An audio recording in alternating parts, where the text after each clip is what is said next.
What's up, gamers? Hello. Hello.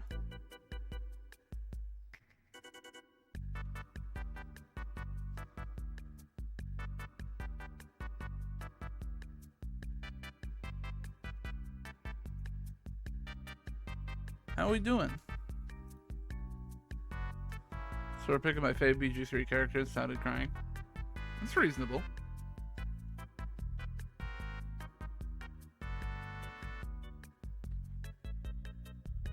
Oh, it's warm, and I've been going through hell today.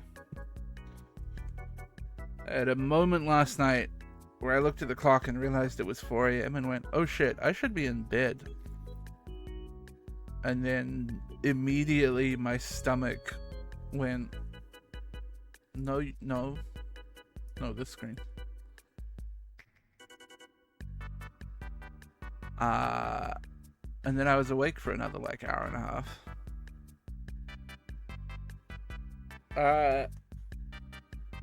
And yeah, it didn't stop this morning.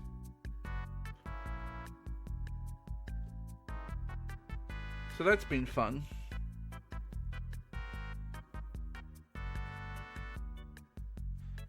So I'm hot, I'm tired.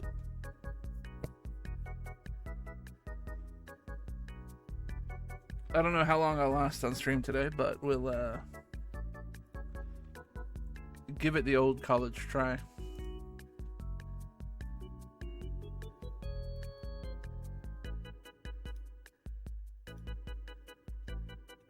Gonna do my dulls. I've become a big fan of starting stream with dulls.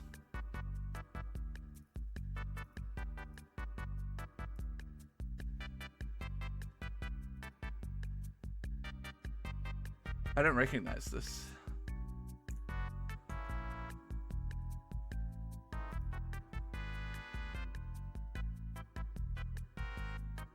How about them Twitch layoffs, huh?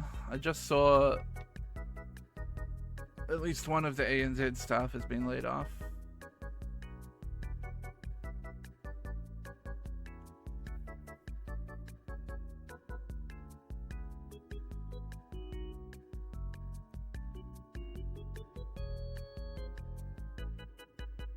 Which sucks. I'm sure they won't be the only one.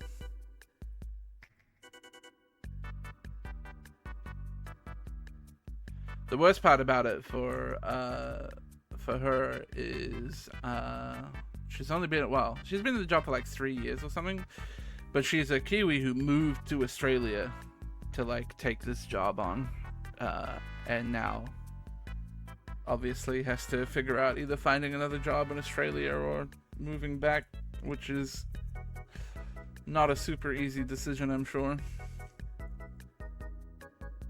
I got no fucking idea what this is. What if it's Baldur's Gate 1? It looks like it could be an old game. Not rated. It's probably super old then. This is in Kata.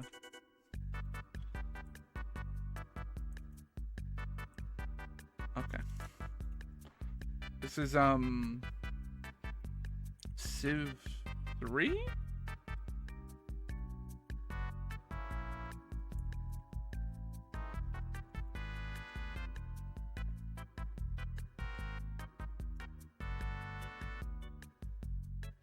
Original platform PC. I got no idea. Elder Scrolls Daggerfall.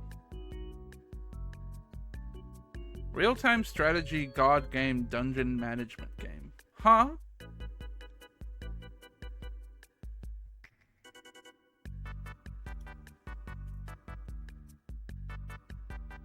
King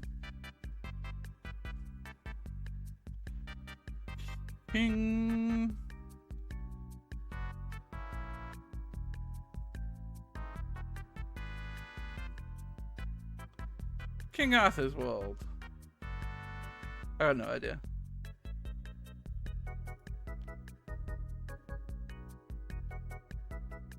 Developed by Bullfrog.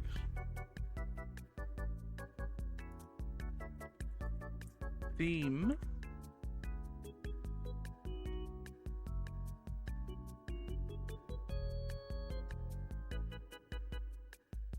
No. Theme Hospital. Dungeon Keeper. I feel like I've heard the name before. I don't think I've ever played it. I should also play music that isn't the Wii Shop theme, huh? Probably gotten old already. What do I got? What do I have in my bag of tricks? Hey, Ashen.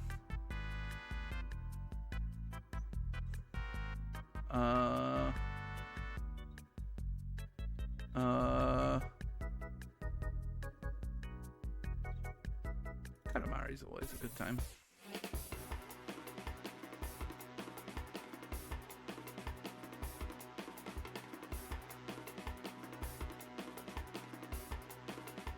Oh, I only have 10 minutes to finish all the game duels.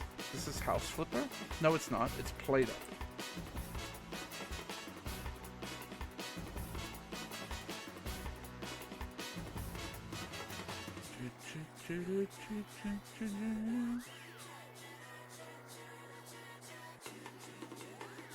Ah, yes. Gunman.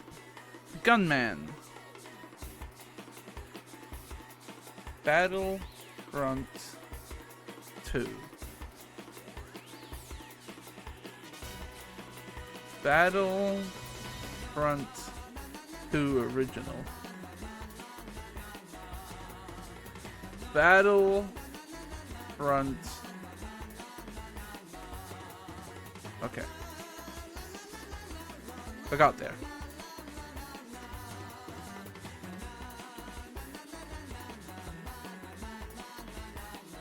That was in fact yesterday. It also wasn't a notification. Bull adult parody undead caveman.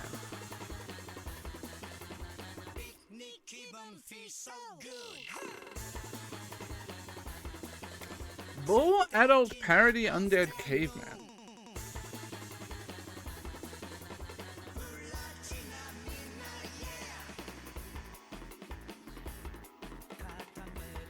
Uh-oh. I don't know what this is.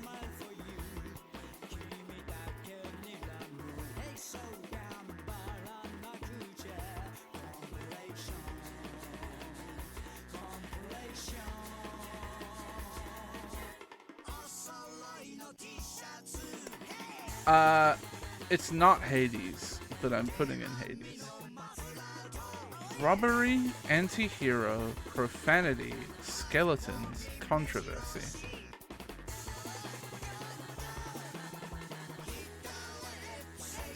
I think there's a good chance that I do not know what this game is, full stop.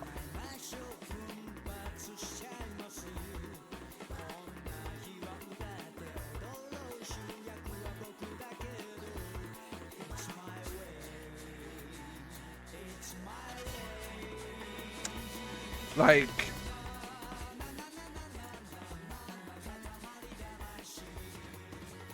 I just don't. Action, adventure, anthropomorphism, boss fight, dark humor, rumble pack.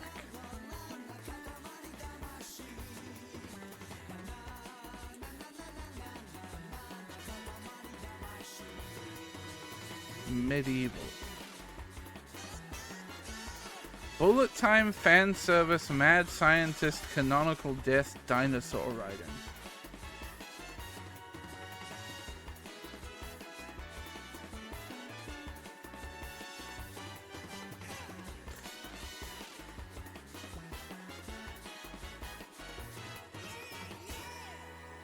I don't know what this game is. Movie reference, talking animals, animal antagonists, suggestive themes, Tyrannosaurus Rex.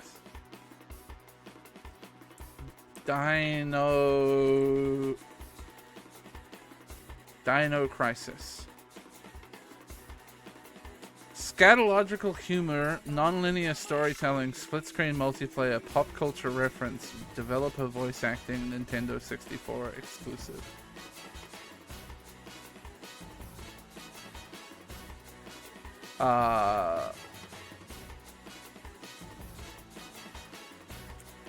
Honka's Bad Fur Day. Hey, I got it right. I have heard of it.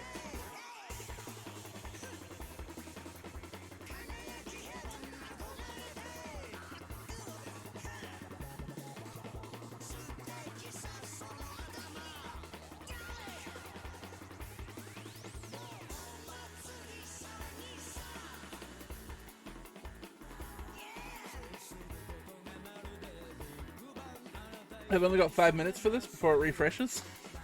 Fallout 3.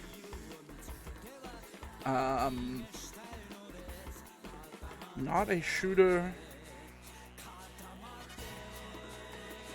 or an RPG. Thinking like a platformer type beat. Mario 3D World.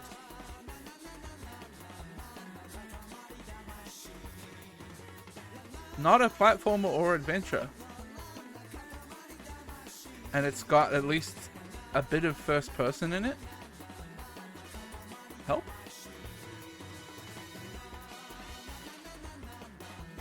And it's an action game? Help?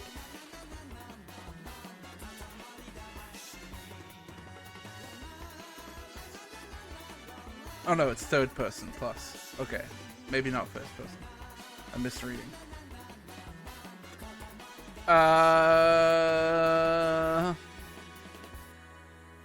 Give me Civilization 6.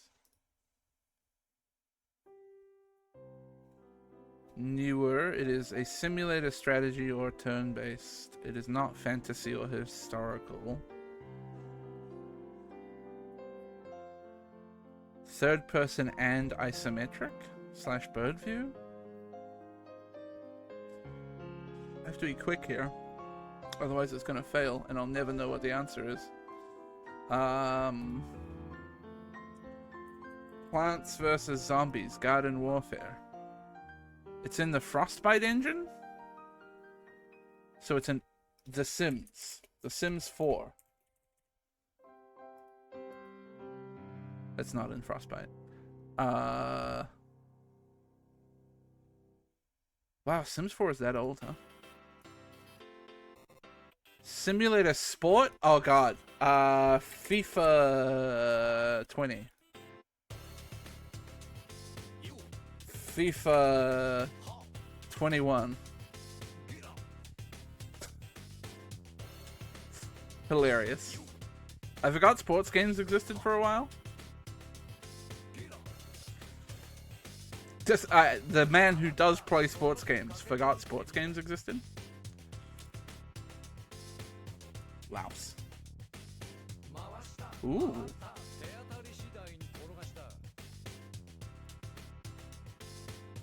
Trend. I should treat. Tread.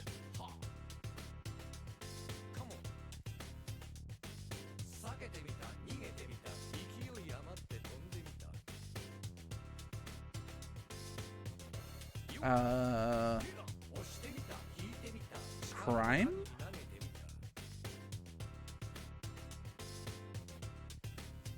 Oh, I'm stupid.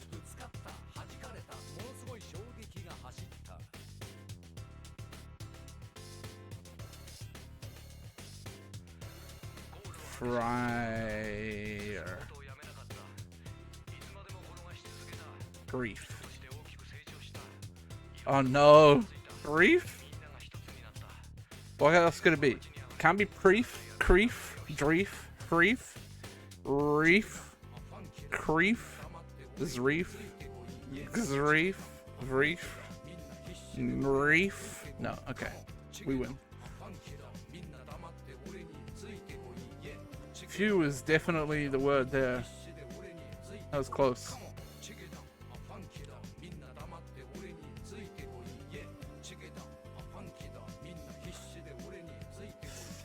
I'm glad to see Fat here.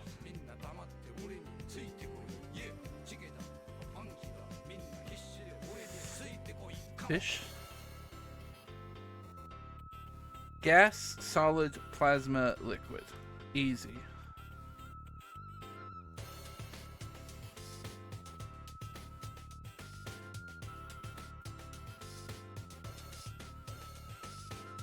Elevator pitch, sales pitch, fever pitch, perfect pitch.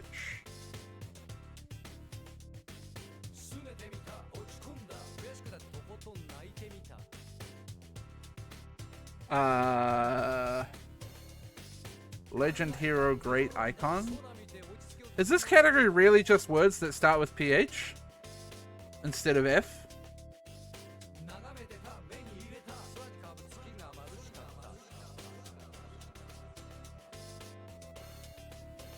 Stupid category. Alright, take me to Pokedoku.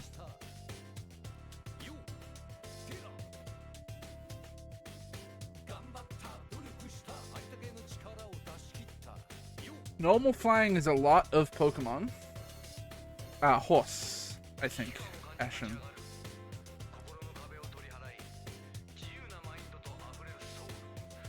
I think?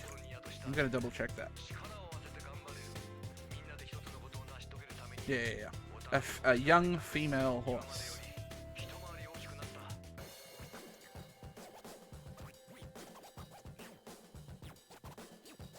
Flying fairy, I can only think of two.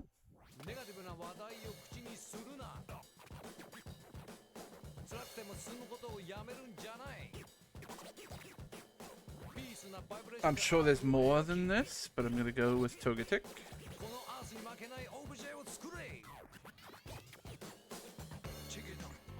Normal flying, there's so many options. Who do I think is the least picked bird? I'm gonna go with Trumbeak.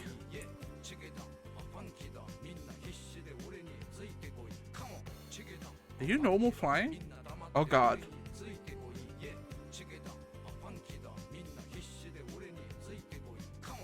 Do it. Okay.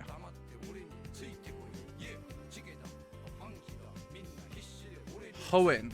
Hoenn is Gen 3. Was Togekiss added Gen 3? Oh fuck.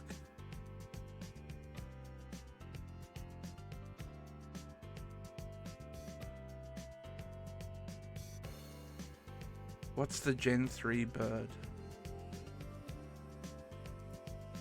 Is it Starly? I think it's Gen 4.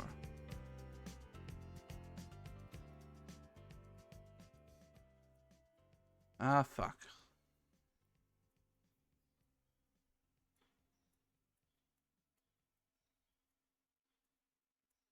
I think the jet planes are flying.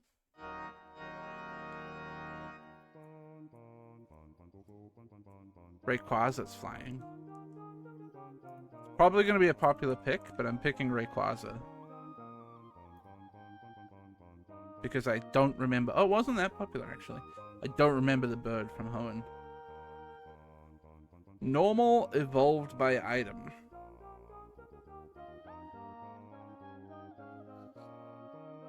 That's a Wigglytuff if I've ever seen it. This is probably a very popular pick. Can I think of a better normal evolved by an item?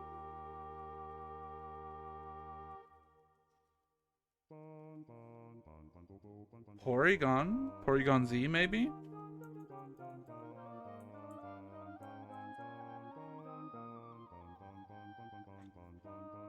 Let's go Porygon 2.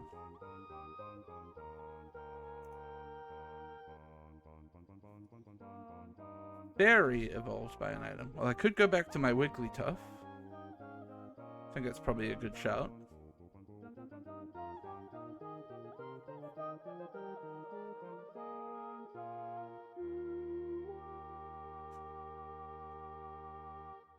Yeah, let's go Wigglytuff.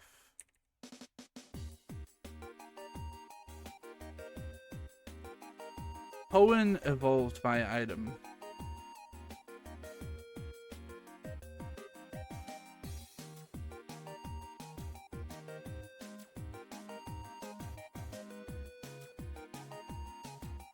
Yes, Megas do count as the original gen. Which means, if you get, say, Dragon Generation 1, you can pick Charizard Mega X or whatever it is. Or Mega Y, I forget which version. To get a Generation 1 Dragon, which is absurd to me.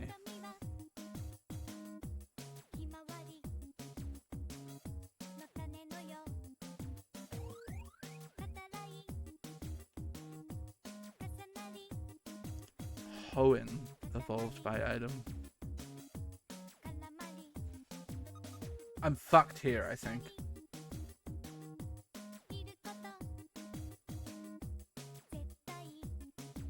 Gonna come back to that. Baby? Baby normal.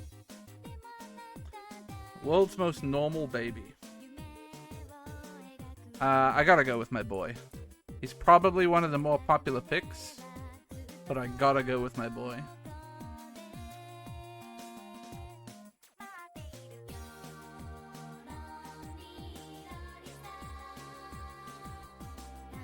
A baby fairy?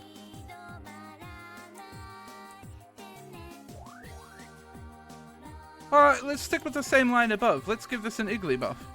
Is Igglybuff fairy? I fucking hope so. Okay. Hoenn baby. Now, I think Hoenn, they added a lot of... Oh, shit. Did they? Is Pichu Hoenn? No, Pichu was Gen 2, wasn't it? Oh, shit.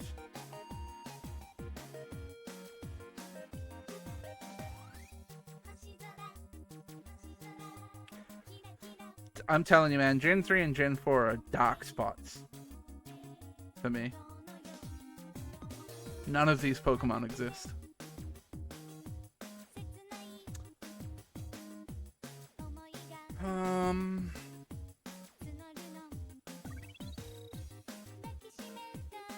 I think it was Gen 4 that added a bunch of babies. Like Munchlax, I think, was Gen 4.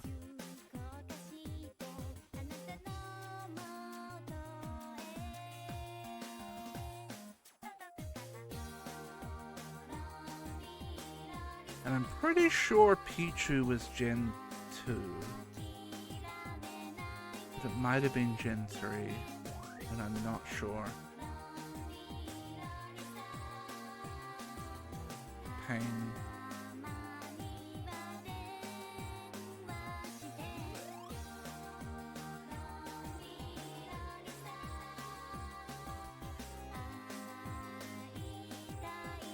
I'm gonna struggle with these last two. I truly am.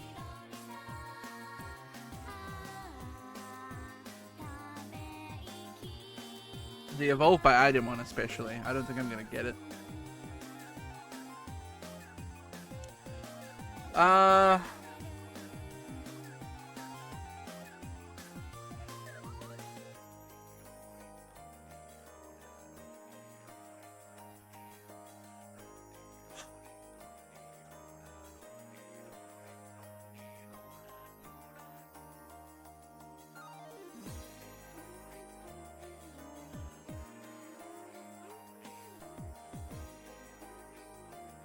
When was Lucario added? Was that Gen 3?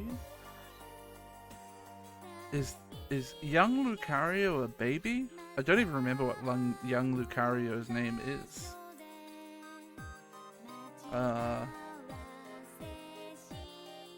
Riolu. Is that a Gen 3 baby?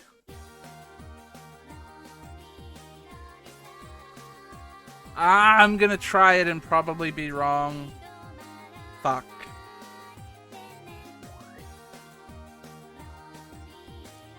And then evolves by item Hoenn, I'm truly fucked. No idea.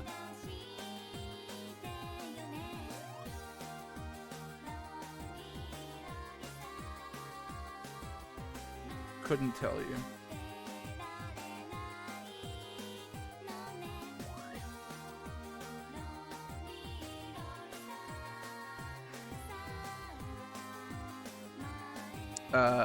Maybe Porygon Z. No. No! Ludicolo, I always forget that Ludicolo is Gen 3. I always forget that Ludicolo is Gen 3, and it drives me insane. In fact, I think this category was in a Pokedoku the other day, this exact category.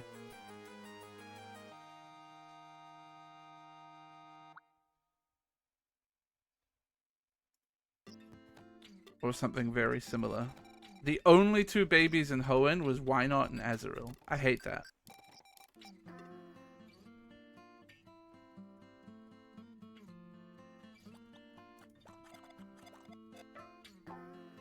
Baby Fairy, there's a lot of them. I always forget Mime Jr.'s Fairy. And of course, Munchlax is going to be one of the best. Oh, Igglybuff won over Munchlax. And then Azurill, the least picked here. I think Azurill being the least picked here makes sense, given that, like, if you look at the board and you know Azurill, like Azurill comes to mind, you've got to pick Azurill here almost. Evolved by Item Normal, there's so many.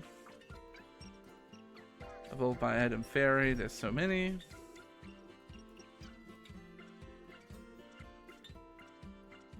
Flying Hoenn, where... So Rayquaza ended up coming in at number 4. Pelipper's Hoenn, huh?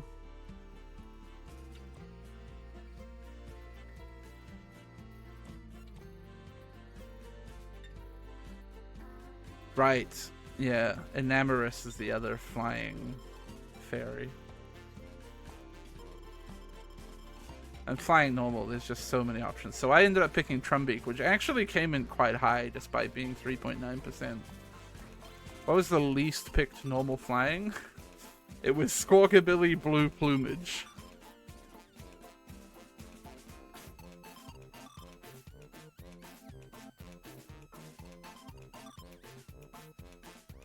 If you're the first person to play on any given day, would there be any community answers? It would list them all, I think, but it wouldn't, like, you'd have ones at 0, I think.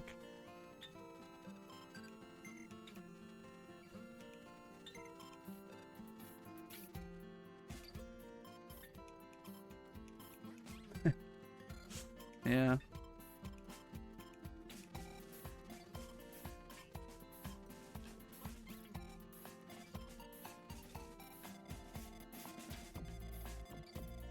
At least I came in just above the average score.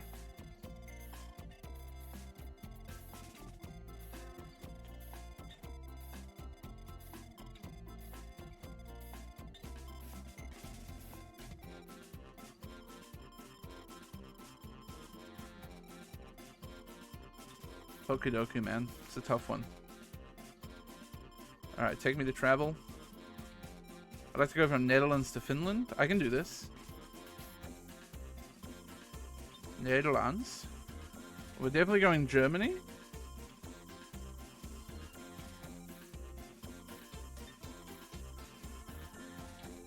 We're definitely going... Okay. I have to do some thinking here. So I've got Russia, Poland. Other way is Denmark, Sweden. I think both work. I'm worried that it won't consider Denmark having a land border with Sweden.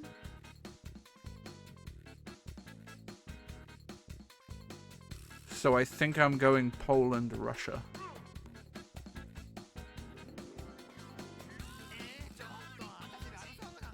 Mad they list Cowboy Hat Caterpie as a separate entry to Caterpie. I saw something the other day. What?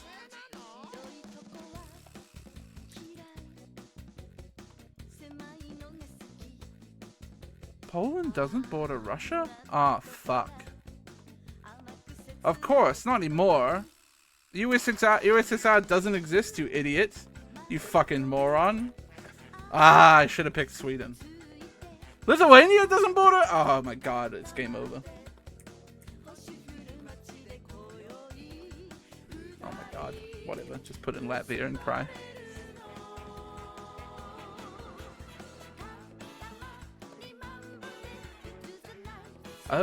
I hope it would consider Sweden and Denmark as bordered. I'm gonna test that in an incognito tab, actually.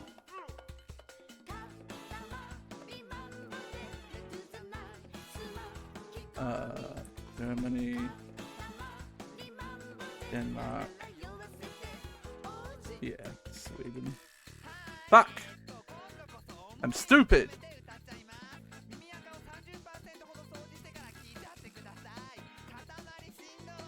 I think it was Ash Greninja that I saw the other day. That was listed as doesn't have an evolutionary line. And I'm like, I know that's technically true, but also a fucking horse shit.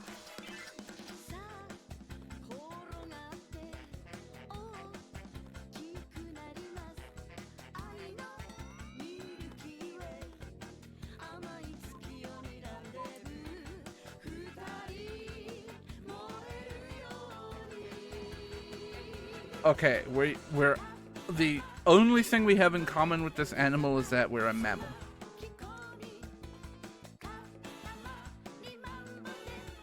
And like, particularly a step back from mammals with scrotum. I think.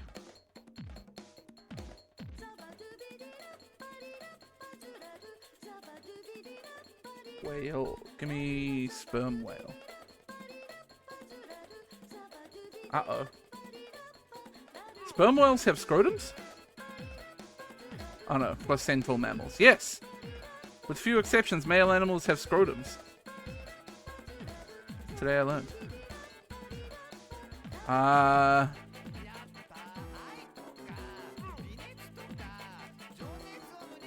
Take me to Funky Town. Take me to Platypus. Yeah. We're in monotremes. Okay. Give me echidna. Yeah. We're in Freak Town.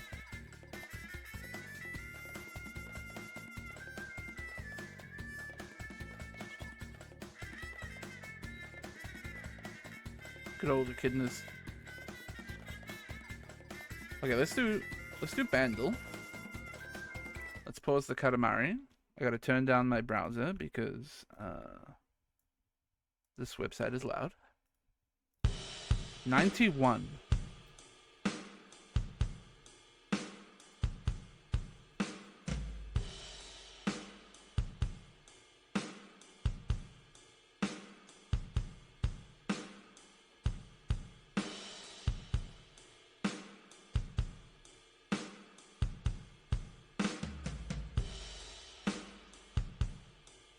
I'm not getting a lot from this. This could be a billion different songs, I think.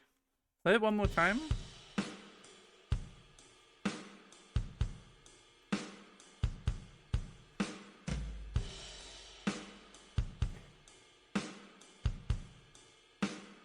Okay, my YOLO guess is Today by the Smashing Pumpkins. Oh, is it not here?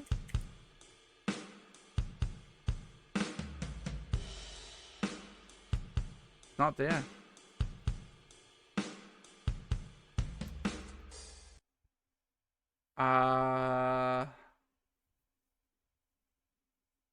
Nope. Skip it.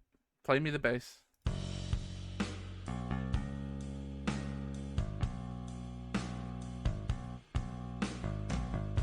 Oh, fuck.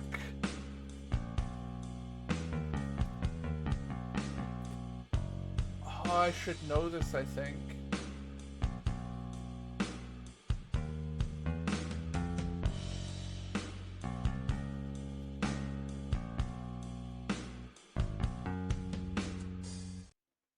Oh, fuck.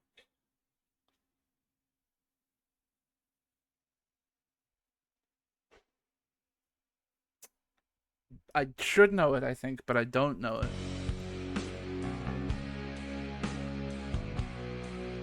Oh, I fucking do know it. It's knocking on heaven's door. Damn it. Fuck. I knew that, and I should have known it from the bass. Angry. Pop Idol was a good one, right? Oh, fuck if I know. This is Katy Perry's Teenage Dream. This is Lynyrd Skynyrd. This is Snow Patrol. I'm still no closer. This is ABBA's Definitive Collection. What the fuck? It's a horse? I'm going to type in the word horse. Patti Smith's Horses. It's apparently Catatonia International Velvet. Hey, has anybody heard of that album ever in their life? Not me. Doesn't exist in my eyes. I think that is a made-up fake album. Not real.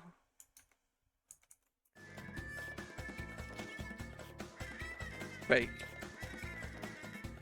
Real. Ball. House. Me. Treat.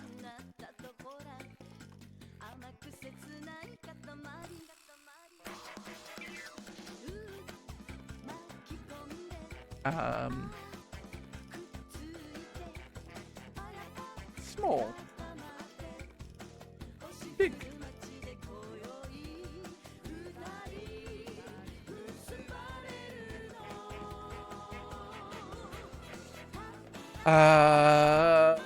Look. Hold.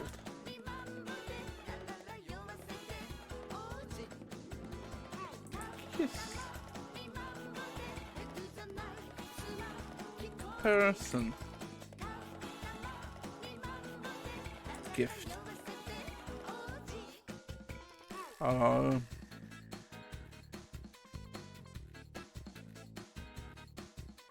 Action.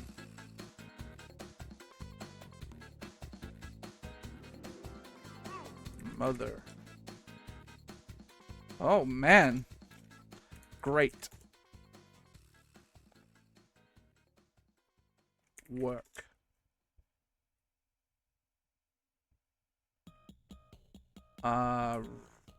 Reward.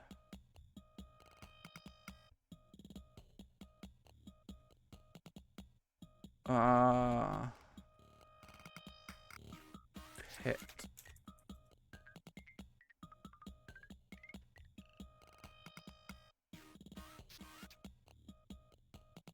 Chocolate. Okay. Okay. Button. Chip.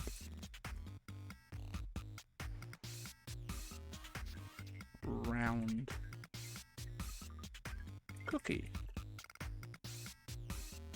Bar.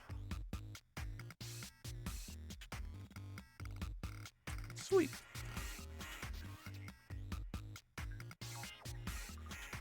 Candy.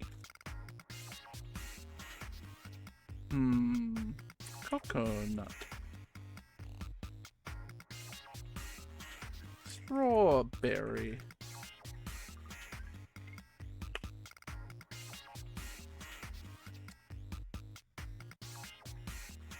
The problem is that these flavors are all 100 away. Ish.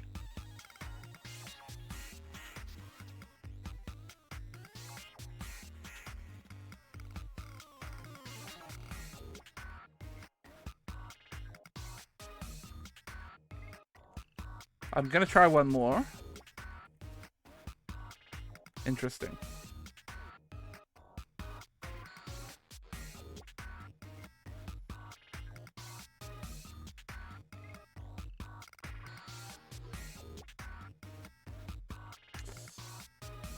Spearmint. Interesting. What about just mint?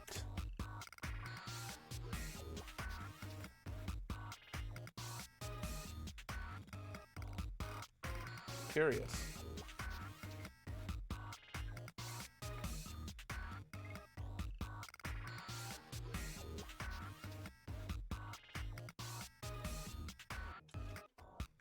I think shake might be a good guess here.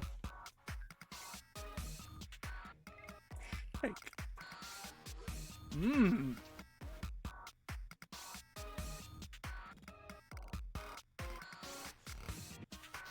If it was cream, vanilla would be further up, I think. So would cookie.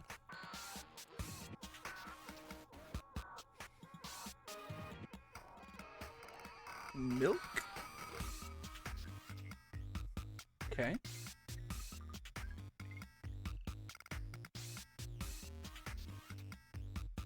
Flavor.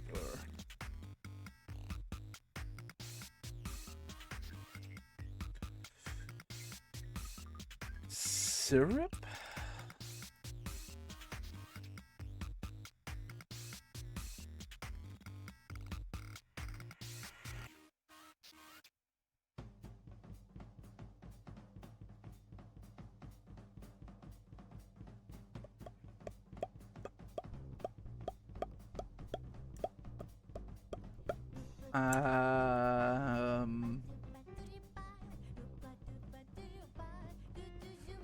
Vanilla being so far down has thrown me a lot. Because I think if it was some kind of like baked good, vanilla would be a whole lot higher and would be competitive with chocolate, coconut, and strawberry.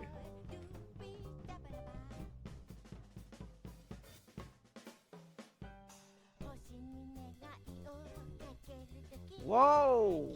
MLK, chocolate, coconut, strawberry, syrup, sweet, cianli, cookie, vanilla.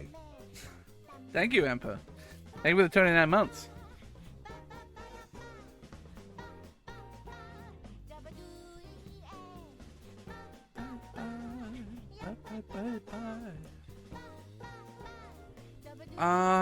But milk being the closest is crazy to me. Maybe, what if it's like baking?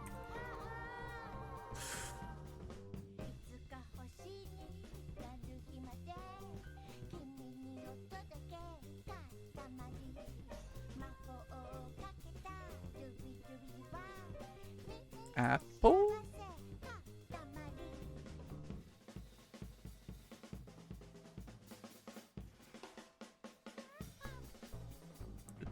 Try cake. Just put cake in. Okay. I knew it was going to be not up there, but it'd be wrong of me not to try it. Milk, apple, bake.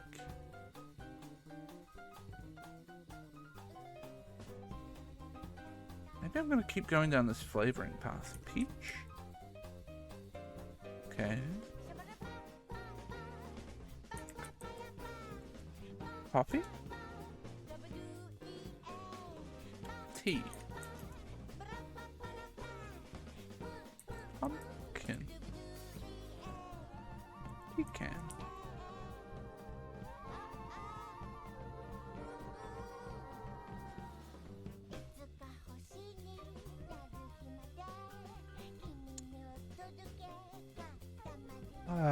This is hard because it's clearly not shit like pie or like tart or anything like that, because all of those flavors would be way higher.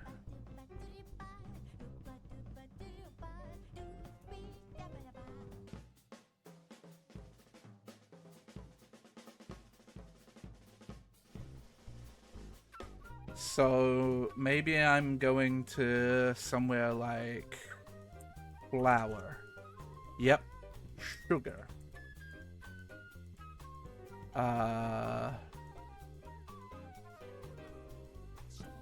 Eggs. Butter.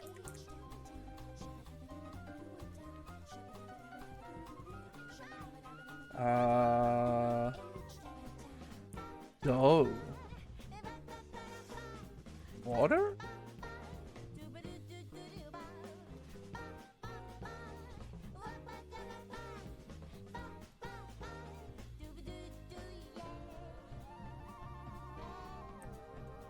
Red.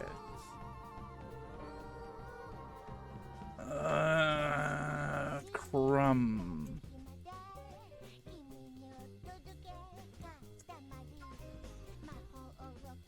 Flour at 10, bread at 13.